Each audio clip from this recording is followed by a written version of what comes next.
Good morning, good afternoon, and good evening, church. I am back to bring you another recap on Love and Hip Hop Season 8, Episode 11, and it is titled Graham in Your Head. Switch up.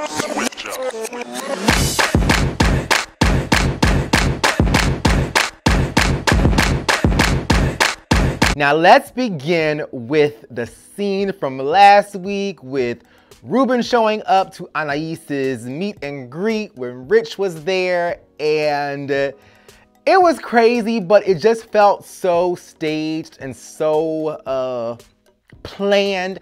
I already told you guys that I feel like Ruben and Anais were probably already either broken up or playing this storyline out just for TV, because Rich mentioned the separation to Ruben because Anais clearly was not going to bring it up because it was definitely a lie about them being separated and heading to divorce. But Ruben also already acknowledged that at this point it seems as if Anais has been cheating, which is definitely the case. Now, although Rich is definitely on the board of the Creep Squad, he is somewhat not responsible for this situation because he was going along with what Anais said, and that was that she was separated and heading for divorce, and it's not his fault that it was not the truth.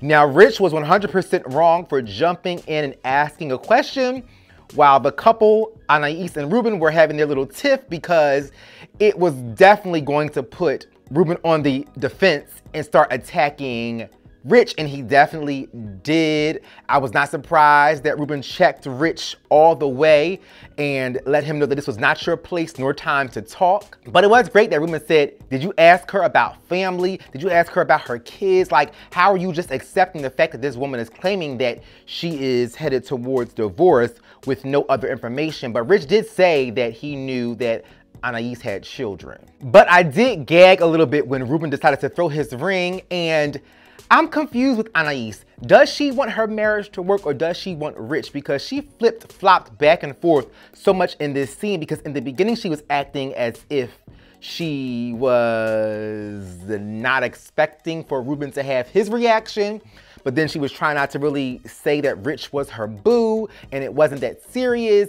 But when Ruben threw his ring, I was just like, okay, this dude is definitely done. And then for Anais to decide to run after Ruben after she finds out from Jonathan that Rich is getting numbers from waitresses. But we all already knew that Rich Dollars was a dog, so this is all Anais's fault. And she did say that as well, I think, to Jonathan, that, you know, it's all my fault. I didn't consider my family, but it's just strange because I'm not really sure what Anais's real feelings or decision is about this issue in her marriage and her, you know, falling for Rich being there for her. And we all knew that Rich was lying when he said he did not get the waitress's number, because Jonathan was so passionate and yelling about how he knew that he would swear on his family that Rich got that number. Now, it was interesting to hear that Ruben is the one who hired Navarro to manage Anais's career. And when Ruben said that he pretty much financed Anais's whole entire life and career, I feel like that was wrong. That's always the wrong route for a spouse to take, because you may have provided some form of support, but it's never the right space to say that you pretty much financed their whole life because something about that person made you open to giving them that form of support. But Ruben said he was going to file for divorce, which I'm not surprised, because, I mean, what else left is there to do if your wife is screwing with Rich Dollars? My God, thought of all thoughts. Then I was so proud of Rich for admitting that he lied about getting the number after Anais decided to run back to Rich's house when Ruben kicked her out of his house. So this is just, I am just not invested into this storyline at all, but I'm providing this commentary for you guys. Next, let's address Jacques and Bianca at the bowling alley. Now, I actually love the chemistry between Jacques and Bianca, and although they claim that they are like a brother and sister, I could really see them being a cute couple. But we found out that Bianca was planning to set Cayenne and Jacques up, and so when Cayenne and Jacques went on their date, well, first, let me say, Cayenne spit those rhymes on the spot. If that was a freestyle rap, she definitely killed it. But it was cute to see Cayenne and Jacquay go on their little dates, and I commend Cayenne for making sure that she articulated the fact that she wanted to take this slow with Jacquay and go about it the right way because she is aware of his exes and Sophia body and so on and so forth. So props to Cayenne for being a woman and acknowledging and addressing things that she has heard, as well as her wanting to go about this the right way. And we did find out that Cayenne does have a 10-month-old son. Okay, so when Safari was with Snoop and I think it was Jacquay, and Carl came on the scene to pretty much say that he was going to have this boxing event, I was a tad bit thrown off with Safari lying on Mariah Lynn, saying that when they were having their conversation, he could tell in her eyes and her body language that he wanted more. But I do recollect Mariah Lynn saying, "You have SB on your neck, that should stand for strictly business." So how Safari twisted that, I don't know, my God. Okay, so Carl Dynamite Dargan started a secret Instagram account behind Little Mo's back, and this is just annoying because this shit is just so damn fake. Because it was so pointless for him to do that after already trying to profess his love and how he's going to change and be better for Mo. Because the reality of it is, while Carl did not lie to Mo about the Instagram account, he was being deceitful, and being deceitful is just as bad as lying, in my opinion. Now, Mo found out about the account because Remy told her. That's how she found out about Carl's event. And I get where Remy was coming from. She gave Mo great advice with saying that, you know, this is not the time to address this issue right now. It's a press event, and you know how you feel when you're behind stage about to go on. You can't, nothing, you know, block your vision of the job that you have to get done.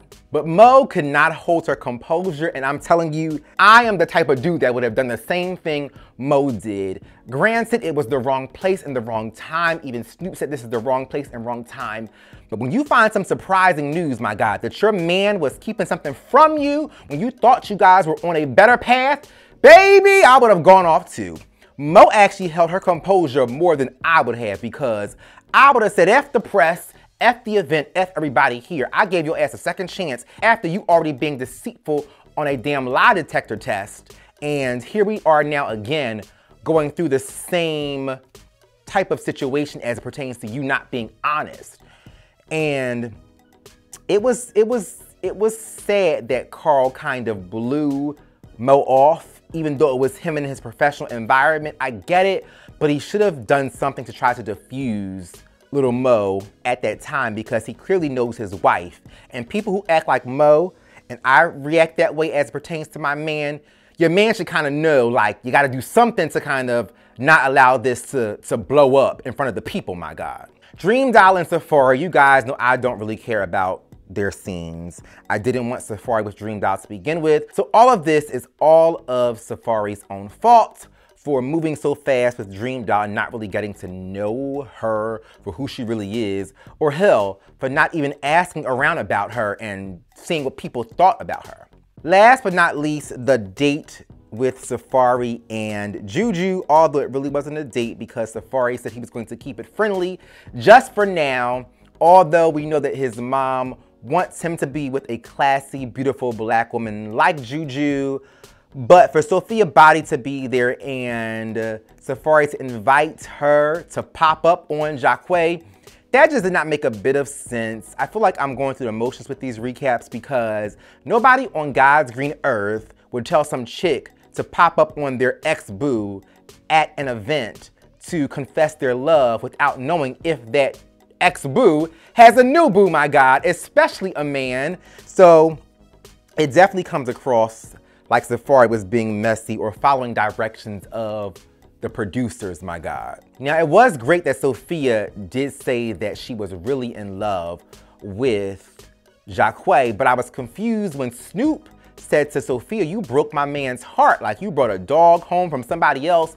And she said she did not break his heart, or how did I break his heart? I'm thinking, girl, you knew what you were getting into with James R. So it serves your ass right for Jacquay to show up on this scene with Cayenne and you get your feelings hurt and or get a taste of your own medicine. But that's about it, guys. So please follow me on all social media outlets. thumbs up this video, comment down below in the comment section, subscribe to my channel, turn on the notifications, and thank you guys for tuning in. Bye.